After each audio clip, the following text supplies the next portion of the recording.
Bonjour à tous et bienvenue dans cette nouvelle vidéo. Aujourd'hui, on va parler tout simplement de mon expérience sur être passé d'auto-entrepreneur à chef de société en SASU, les avantages, les inconvénients, etc. Donc ça va être une vidéo, je ne sais pas combien de temps elle va durer, où je vais expliquer un peu tout ça, peut-être courte, peut-être un peu plus longue. Voilà. Donc pour le retour sur l'expérience, enfin pour l'explication, du coup j'ai ouvert ma première entreprise il y a 6 ans, pour développeur web freelance, tout simplement.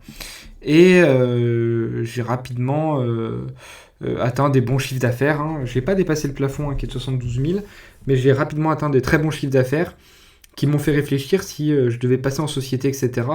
Notamment pour lancer d'autres activités d'entrepreneuriat et pour commencer à faire un peu de commerce, pour commencer...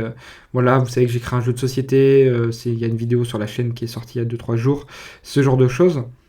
Et donc je me suis dit que passer en société, tout simplement, c'était plus sympa pour obtenir des financements, pour obtenir des statuts, etc. etc.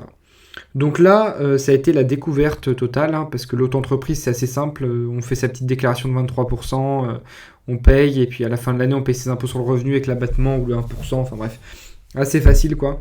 Et donc du coup, je me suis lancé là-dedans, et ça a été très compliqué au début. C'est-à-dire qu'au début, quand on ouvre une SASU, donc je l'ai fait ouvert sur Internet, là, par Legal Start, ça s'est plutôt moins bien passé, on paye 500 euros... 500-600 euros l'ouverture de la société avec l'aide des juristes pour l'ouvrir, etc. Et c'est là qu'on arrive et qu'on n'est pas forcément très accompagné. Après l'ouverture de la société, en tout cas quand on passe en ligne, on n'est pas trop accompagné, et qu'il faut voir des entreprises de conseil ou avoir de l'entourage pour bien gérer cette transition en société, tout simplement. Donc quand on passe en société, qu'est-ce qu'il y a à savoir ? En fait, déjà, ça va être le versement des revenus. C'est-à-dire, est-ce que vous verser un salaire ou est-ce que vous verserez des dividendes ? Donc là, moi, c'est ma première erreur en société, c'est que j'avais pas de trésorerie personnelle, quelqu'un d'assez dépensier, et donc j'ai ouvert la société en me disant, tant pis, je vais me verser un salaire les premiers mois et puis ça ira très bien. Le problème de ça, c'est que en SASU, c'est plus 23%, on est plutôt aux alentours de 80%, avec toutes les charges en fait. Vous avez les charges patronales, donc je me suis mis dirigeant assimilé salarié, ce qui fait que je suis salarié de ma société avec salaire variable. Donc ça, il suffit de le mettre dans les statuts et puis c'est assez simple. Et ensuite, j'ai pris un comptable en ligne qui s'appelle Dougs et que je conseille fortement. Je mettrai d'ailleurs le lien en description de Dougs, car c'est génial. Et d'ailleurs aussi avec un compte Conto. Tout ça c'est nickel et ça permet aussi de déposer capital social, etc., etc. Et donc du coup c'est deux outils que je vous recommande à fond si vous passez en société, Conto et Dougs. Voilà, je vous mettrai les liens en commentaire. Et donc qu'est-ce que je voulais dire d'autre ? Oui, donc du coup premier point c'était ça, c'était le salaire, c'était les premiers mois, c'était un peu la descente aux enfers vis-à-vis de ça, c'est-à-dire de voir que pour 2000 euros versés, il fallait payer 1800 euros impôt sur le revenu, URSSAF, prévoyance, mutuelle, tout compris, effectivement, ça fait 80% à peu près au total. Et donc du coup, forcément, ça fait des revenus qui partent énormément, c'est quasiment 1 euro sur 2 qui part à l'État. Donc voilà. Donc le premier disclaimer que je peux vous mettre, c'est si vous ouvrez une société, versez-vous des dividendes et pas forcément du salaire si vous n'avez pas une trésorerie importante au début.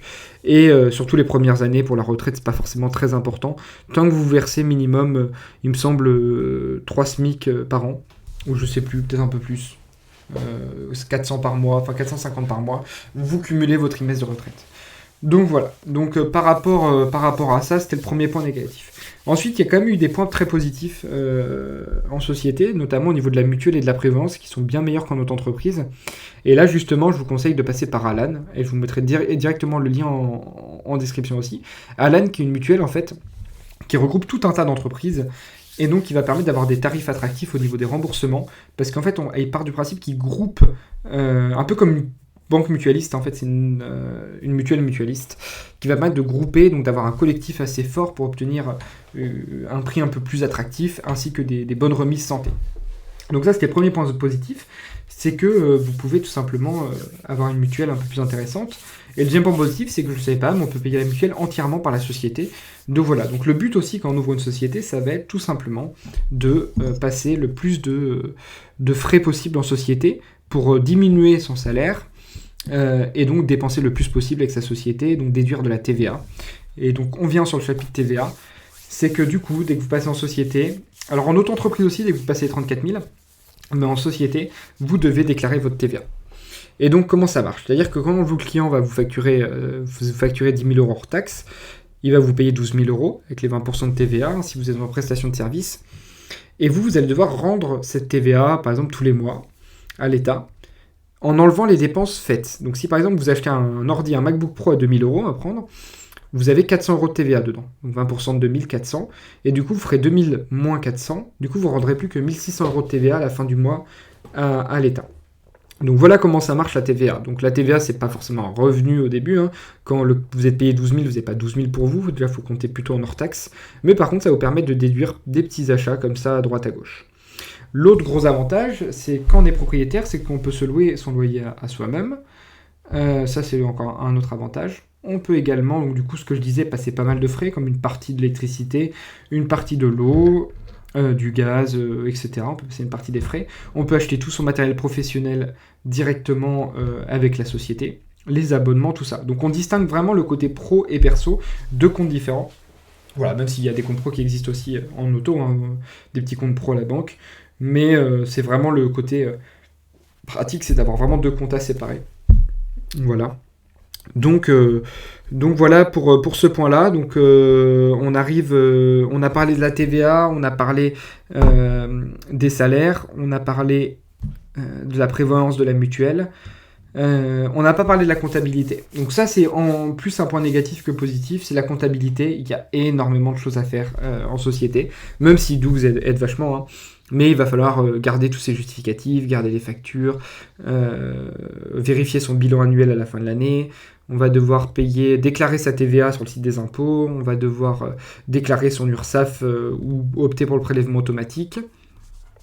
L'impôt sur le revenu est prélevé directement à la source. On doit payer ses revenus de capitaux sociaux qui sont les impôts sur les dividendes si vous versez des dividendes, etc., etc.